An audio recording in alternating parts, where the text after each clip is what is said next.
Kattabomman dialogue சொல்லணும் அப்படின்னா, வயலுக்கு வந்தாயா, ஏற்றம் கிடைத்தாயா, எங்குளம் பெண்களுக்கு மஞ்சள் அரைத்து பணி புரிந்தாயா, மானம் கெட்டவனி, மாமனா வச்சானா, 50% டாக்ஸ் போட்டிருக்கான்.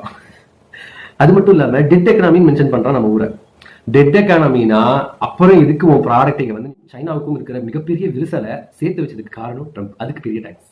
அதே போல எங்களுக்கும் ரஷ்யாவுக்கும் இருக்கிற ஃப்ரெண்ட்ஷிப்பை அதிகமாக்குறதுக்கு ரொம்ப தேங்க்ஸ். பிரேசிலோட பிரைம் மினிஸ்டர் கூட இந்தியாவுக்கு தான் சப்போர்ட் பண்றாரு. அவங்களுக்கும் 50% டாக்ஸ் போட்டிருக்காங்க. ஆப்பிரிக்கா, ரஷ்யா, பிரேசில், சைனா எங்கெல்லாம் சேர்ந்து பிரிக்ஸோட அமைப்பை இந்த அளவுக்கு ஸ்ட்ராங் பண்ணி கொடுத்ததுக்கு ரொம்பவே தேங்க்ஸ்.